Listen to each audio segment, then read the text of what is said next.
અગત્યના સમાચાર મળી રહ્યા છે સુરત શહેરમાંથી। સુરતના નવાગામ ડિંડોલી વિસ્તારમાં 5 વર્ષની માસૂમ બાળકી પર બળાત્કાર ગુજારનાર નરાધમને ફાંસીની સજાની માંગ સાથે નવાગામ ડિંડોલી વિસ્તારના રહીશો કલેક્ટર ઓફિસ ખાતે પહોંચ્યા હતા અને તેઓએ આવેદન સાથે ઉગ્ર માંગ કરી હતી કે બળાત્કારીને માત્ર ફાંસીની જ સજા આપવામાં આવે। કલેક્ટર કચેરી ખાતે નવાગામ ડિંડોલીના રહીશોએ પહોંચી અને આ માંગ સાથે આવેદનપત્ર પાઠવ્યું હતું। જુઓ સ્થાનિકો દ્વારા આ બાબતમાં શું જણાવવામાં આવી રહ્યું છે।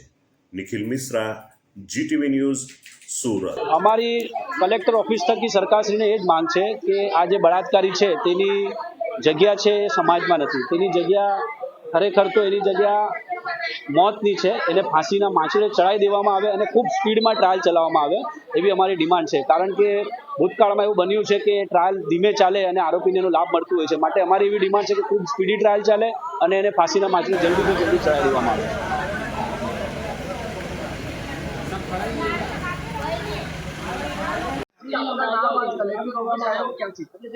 मेरा नाम कविता दुबे है।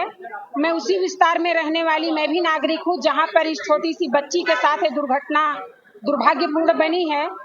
तो आज हमारा विषय यही है, यहाँ पूरा हमारा समाज एकत्र हुआ है उस बच्ची के न्याय के लिए, ताकि वह गरीब परिवार, एकदम से गरीब परिवार है, उनका इसका भुगतान भी प्रशासन करे। जो उसके पिता का इतने दिन तक अपनी बच्ची के न्याय के लिए बैठा है घर पे, उसको भुगतान भी हो।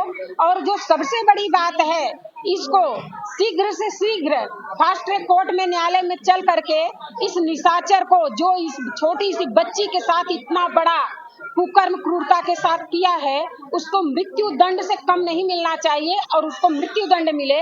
और इसी के साथ साथ मैं सर्वोच्च न्यायालय और बड़े हाई कोर्ट तक से भी निवेदन करती हूँ कि ऐसे नराधमों को मिलने वाले मृत्यु दंड को वो गंभीरता से विचार करके मृत्यु दंड बरकरार रखें, ना कि उनका 20 साल या आजीवन कारावास में परिवर्तन करें। क्योंकि ऐसे लोगों को मृत्यु दंड से कम मिलना ही नहीं चाहिए।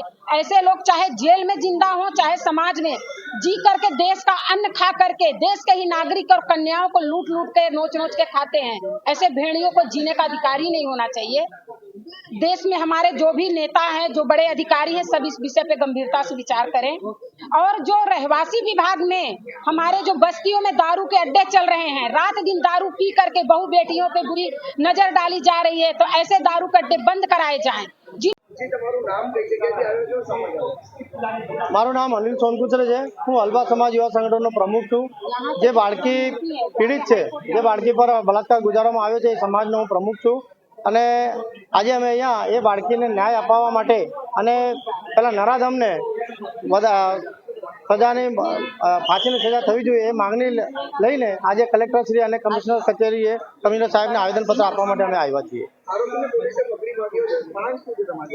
અમારી માંગ એક જ છે કે એનો કેસ ફાસ્ટ ટ્રેક પર ચાલે અને રેગ્યુલર સુનવાઈ થાય અને વહેલી તકે એનો રિઝલ્ટ આવે અને એને વહેલી તકે એની ફાંસીની સજા મળે।